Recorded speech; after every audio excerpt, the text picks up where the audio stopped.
সুপ্রিয় দর্শক, আসসালামু আলাইকুম। শরীফ ওসমান হাদির এই নৃশংস হত্যাকাণ্ড বাংলাদেশের মানুষের জন্য খুবই হৃদয় বিদারক এবং মর্মান্তিক। তবে এই যে তার প্রকৃত খুনিকে এখন পর্যন্ত যে আইনশৃঙ্খলা রক্ষাকারী বাহিনী গ্রেপ্তার করতে পারেনি, কিংবা তার খুনি যদি ভারতে কিংবা অন্য দেশে যদি পালিয়েও যায়, সেই বিষয়ে যে এখনও যে কনক্রিট তথ্য দিতে পারেনি আইনশৃঙ্খলা রক্ষাকারী বাহিনী, এর মধ্য দিয়ে তারা আবারও প্রমাণ করেছে গত এক বছরের বেশি সময় ধরে যে তারা ধারাবাহিক অযোগ্যতার প্রমাণ দিয়ে যাচ্ছে, সেটা তারা আবারও প্রমাণ করেছে। হাদির এই হত্যাকাণ্ডের মধ্য দিয়ে বাংলাদেশে একটা ঘোলাটে পরিস্থিতি তৈরি হয়েছে। এই যে এখানে জলটা যে ঘোলা হইল, এই ঘোলা জলের মধ্যে অনেকেই মাছ শিকারের চেষ্টা করছেন, অর্থাৎ যে যার মতো করে তার ফায়দাটা হাসিল করার চেষ্টা চালিয়ে যাচ্ছেন। সেটা কিভাবে? হাদির হত্যাকাণ্ডের রিফ্লেকশন কি কখনো এই প্রথম আলো ডেইলি স্টারের হামলা হইতে পারে? ছায়ানটে হামলা হইতে পারে? হাদি যদি বেঁচে থাকতেন, হাদি কি কখনো এটা চাইতেন যে প্রথম আলোতে, ডেইলি স্টারে, তারপরে ছায়ানটে হামলা চালাও? হাদি কি চাইতেন ময়মনসিংহের ভালুকায় একজনকে পিটিয়ে, গাছে ঝুলিয়ে পিটিয়ে হত্যা করে তারপরে লাশটা সড়কের পাশে নিয়ে পুড়িয়ে দাও? হাদি কি এটা কখনো চাইতেন? চাইতেন না। কিন্তু এই ঘটনাগুলো, হাদির মৃত্যুর খবর বাংলাদেশে আসার পর এই ঘটনাগুলো ঘটেছে এবং মোটামুটি বাংলাদেশের মানুষ একটা ভয়াবহ রাত পার করেছে, যেটার ইন্ধন দিয়েছে প্যারিস এবং নিউ ইয়র্ক থেকে দুইজন বাংলাদেশি, যারা সেখানে বসে বসে এই স্থাপনাগুলো ভাঙচুরের জন্য ইন্ধন দিয়েছে। তারা কেন এটা করছে এবং তারা আসলে কি চাচ্ছে, এখানেই তাদের দুটো উদ্দেশ্য দেখা যাচ্ছে। এক, তারেক রহমান ফিরবেন আগামী 25 ডিসেম্বর, তিনি ঘোষণা দিয়েছেন, তার দল ঘোষণা দিয়েছে। এই ফেরাটা কি এই পরিস্থিতির মধ্যে দিয়ে একটা ঘোলাটে পরিস্থিতি তৈরি করে কি এই ফেরাটা বন্ধ করা যায় কিনা সেটা, কিংবা তার মনের মধ্যে একটা ভয় ঢোকানো যায় কিনা যে দেশের এখন যে পরিস্থিতি, এই পরিস্থিতিতে ফেরা একেবারেই ঠিক হবে না।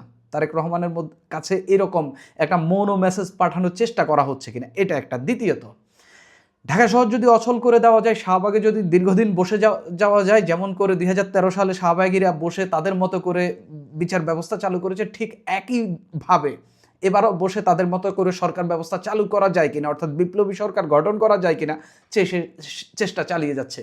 কেন আমি এই কথা বলছি যে এই দুইটা কারণের জন্য এগুলো করা হচ্ছে, তার যথেষ্ট কারণ রয়েছে। কেননা গত দুদিনে যে ঘটনাগুলো ঘটেছে এবং যেভাবে ইন্ধন দেওয়া হচ্ছে, যেভাবে বক্তব্য দেওয়া হচ্ছে, সেই বক্তব্যগুলোর স্পষ্টত প্রমাণ হইল এখানে একটা অরাজক পরিস্থিতি তৈরি করা, যেই পরিস্থিতির কারণে আসলে এখানে আর ভবিষ্যতে সরকারের স্বাভাবিক কর্মকাণ্ড পরিচালনা করতে পারবে না, অর্থাৎ নির্বাচন স্থগিত করা বা সরকারকে একেবারে অকার্যকর করে তাদের মতো করে সরকার বসিয়ে দেওয়া এবং বিএনপিকে বার্তা দেওয়া যে তোমাদের নেতা এই পরিস্থিতিতে ফেরার মতো না, এরকম হইলে হইতে পারে। কেন আমি এরকমটা বলছি দেখেন, শরীফ ওসমান হাদির একটা ফেসবুক পেজ আছে, যে পেজে শরীফ ওসমান হাদির যখন মৃত্যুর খবর দেওয়া হয় সেটা রাতে দেওয়া হয়। পেজে যখন স্ট্যাটাস দেওয়া হয় তারও 3-4 ঘন্টা আগে আরেকটি স্ট্যাটাস দেওয়া হয় যে শরীফ ওসমান হাদির অবস্থা খুবই সংকটাপন্ন, আপনারা সবাই শাহবাগে জড়ো হন এবং খুনিদের, যারা খুন করেছে কিংবা যারা হামলা চালিয়েছে তাদের বিচারের দাবিতে আন্দোলনের, এরকম একটা কথা বলা হয়েছে। তারপরে রাতের 9টার দিকে ওই একই পেজ থেকে শরীফ ওসমান হাদি মারা গেছেন সেই ঘোষণা দেওয়া হইল। এই যে মারা যাওয়ার আগেই একটা ঘোষণা দিল শরীফ ওসমান হাদির এই পেজটা উনি এখন নাই, অন্য কেউ এই পেজটা চালাচ্ছেন। এই পেজটার কর্তৃত্ব কার কাছে? সেখান থেকে যার কাছে এখন পেজটার কর্তৃত্ব, তিনি এই ঘোষণা দিয়েছেন। এখন তিনি এই ঘোষণাটার যে দিতে হবে, এটার বার্তাটা তিনি কার থেকে পাইলেন? নিশ্চয়ই তাদের আরও কিছু গুরু আছে যাদের কাছ থেকে বার্তাটা পাইলেন। শরীফ ওসমান হাদি তখনও মারা যাননি, যে খবরটি এখন তখনও বাংলাদেশে আসেনি, তার আগেই শাহবাগ অবরোধের কথা বলা হচ্ছে। এটা হলো প্রথম কারণ। দ্বিতীয়ত, পিনাকি ভট্টাচার্য আপনারা সবাই চেনেন, অনলাইন অ্যাক্টিভিস্ট, প্যারিসে বসে যিনি অ্যাক্টিভিজম করেন। শেখ হাসিনার সময়ে আমাদের অনেক পছন্দের লোক ছিলেন, এখন তার অনেক কর্মকাণ্ড নিয়ে মানুষ আসলে খুবই বিরক্ত, কেউ কেউ আবার খুশিও হন, তার ব্যাপক অনুসারীও রয়েছে। তিনি একটা স্ট্যাটাসে 5 আগস্টের মতো ঢাকায় লোক আসার কথা বলেছেন। হাদির জানাজা হবে, ঢাকায় যে লোক আছে সেই লোকের জায়গাও এই ঢাকায়, এই মানিক মিয়া এভিনিউতে হাদির জায়গা হবে না। আরও লোক কেন সারা দেশ থেকে আনতে হচ্ছে? কেন তিনি সারা দেশ থেকে লোক আনার ডাক দিলেন? যার ভালো লাগবে, যার হাদির প্রতি মায়া মহব্বত ভালোবাসা আছে, তিনি অবশ্যই তার জানাজায় আসবেন। কিন্তু কেন ঢাকায় লোক ডাকা হচ্ছে? পিনাকি ভট্টাচার্য কেন লোক ডাকছে? পিনাকি ভট্টাচার্য আজকে একটা ভিডিও দিয়েছেন, সেই ভিডিওতে তিনি স্পষ্টত ঘোষণা দিয়েছেন উদিসি এবং সিপিবিকে জয় বাংলা করে দিবে। অর্থাৎ প্রথম আলো, ডেইলি স্টার পুড়েছে, ছায়ানট পুড়েছে, তিনি সেটার তো বৈধতা উৎপাদন করলেনই, যে এগুলো ঠিকই আছে, এর বাইরেও তিনি উদিসি এবং এই সিপিবিকেও জয় বাংলা করে দেওয়ার ঘোষণা দিলেন। প্রথম আলো ডেইলি স্টারের যে ভাঙচুর, সেই ভাঙচুরের জন্য লোক ডাকলো কে? লোকটা ডেকেছে এই পিনাকিরই সহকর্মী, সহযোদ্ধা ইলিয়াস।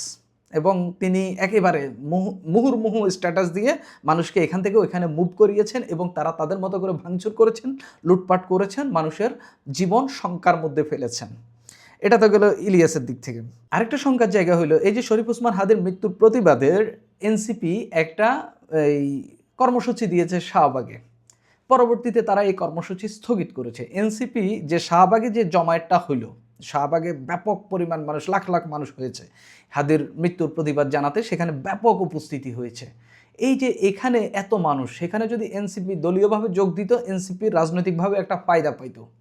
কিন্তু এনসিপি বুঝতে পেরেছে যে এখান থেকেই হচ্ছে একটা নতুন কিছু, নতুন বিশৃঙ্খলা সৃষ্টি করা, নতুন অরাজকতা সৃষ্টির পায়তারা চলছে। তারা যদি এখানে যায়, রাজনৈতিকভাবেও তারা হচ্ছে এই যে বিশৃঙ্খলার পায়তারা চলছে, এই পায়তারার সঙ্গে তারা ইনভলভড হয়ে যাবে।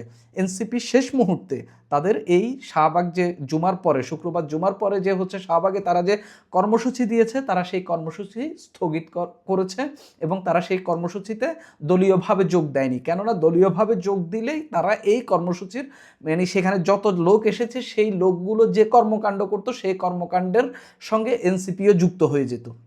এই কারণে তারা হচ্ছে সেখান থেকে সরে গেছে। এবং নাহিদ ইসলাম বলেছেন যে এখান থেকে হচ্ছে ফ্যাসিস্টের দোসররা, দেশ বিরোধী অনেকেই নানান কর্মকাণ্ড করার চেষ্টা চালাচ্ছেন, সেজন্য তারা কর্মসূচি স্থগিত করেছেন। এই যে পিনাকের ঢাকায় লোক ডাকা, শরীফ ওসমান হাদির ফেসবুক পেজ, যেটা এখন শরীফ ওসমান হাদি যেহেতু মারা গেছেন তার কন্ট্রোলে নাই, অন্য কেউ এটা চালাচ্ছেন, সেখান থেকে হচ্ছে শাহবাগে অবরোধের কথা বলা হইলো, পিনাকি লোক ডাকলেন, পিনাকি নতুন করে আরও কিছু প্রতিষ্ঠান ভাঙচুরের কথা বললেন, সেগুলো গুড়িয়ে দেওয়ার কথা বললেন। এবং ইলিয়াস কন্টিনিউয়াসলি ডক্টর মোহাম্মদ ইউনুসকে এখন নতুন করে গালিগালাজ করছেন, অর্থাৎ সরকারকে, ডক্টর মোহাম্মদ ইউনুসকে তো এতদিন তারা বন্ধুর মতো দেখেছেন এবং এই যে যারা শাহবাগে অবস্থান নিয়েছেন তারাও বন্ধুর মতো দেখেন। এখন ইলিয়াস গালিগালাজ করে বোঝানোর চেষ্টা করছেন ডক্টর মোহাম্মদ ইউনুসও আমাদের শত্রু হয়ে গেছে এবং তাকে শত্রু হিসাবে দেখানোর চেষ্টা চালানো হচ্ছে। তাকে পরিবর্তনের ডাকটাও যদি তোলা যায়, সেই চেষ্টা চালানো যাচ্ছে। এটাই হচ্ছে বিপ্লবী সরকার বসানোর একটা পায়তারা। সেই জায়গা থেকে এনসিপি সরে যাওয়া, এই যে বিশৃঙ্খলার একটা বিষয় আঁচ করতে পেরে বা অরাজকতার একটা বিষয় আঁচ করতে পেরে এনসিপি সরে যাওয়াটা এক ধরনের ইঙ্গিত দিচ্ছে যে এখান থেকে নতুন কোনো উদ্দেশ্য হাসিলের চেষ্টা চালানো হচ্ছে, যেটা আসলে তারা করতে চাচ্ছে। এটা তো গেল মানে এই ঘটনাগুলোর মধ্যে আমি যেটা বলার চেষ্টা করছি, তারেক রহমানের দেশে ফেরানো যদি কোনোভাবে ঠেকিয়ে দেওয়া যায়, দুই হচ্ছে একটা বিপ্লবী সরকার নতুন করে এই একটা বিপ্লব, এটা আবার ডিসেম্বরের বিপ্লব বলে হচ্ছে একটা বিপ্লবী সরকার ক্ষমতায় বসিয়ে দেওয়া যায় কিনা সেই চেষ্টা চালাচ্ছে। কথা হইল ডক্টর মোহাম্মদ ইউনুস তো নির্বাচন দিয়ে দেবেন ফেব্রুয়ারিতে। তিনি চলে গেলে এই যে এই লোকগুলো তো আর ক্ষমতায় থাকবে না, পিনাকি, ইলিয়াস, এদের তো আর তেমন কোনো ক্ষমতা নাই। তারা রেলেভেন্ট থাকার জন্য, তাদের ইশারায় রাষ্ট্র পরিচালনার জন্য, তাদের ইশারায় বাংলাদেশ নাচবে, এরকম ঘটনাগুলোর জন্যই হচ্ছে তারা হচ্ছে এই সরকার যত দীর্ঘায়িত হোক, এই সরকার যতদিন মানে মানে কোনো রাজনৈতিক সরকার মানে নির্বাচিত সরকার যেন যত সম্ভব ডিলে হোক, তারা এইরকমটাই চাচ্ছে। এইরকম একটা অরাজক পরিস্থিতি তারা বাংলাদেশে তৈরি করে তাদের উদ্দেশ্য হাসিলের চেষ্টা চালাচ্ছে বলে অনেকেই মনে করছেন। মানে এই বৃহস্পতিবার রাতটা এমন একটা রাত গেছে বাংলাদেশের সাংবাদিকতার ইতিহাসে, এরকম ন্যাক্কারজনক রাত আর যায়নি। তবে এখনকার সাংবাদিকদের মেরুদণ্ড নাই, আমারও মেরুদণ্ড নেই।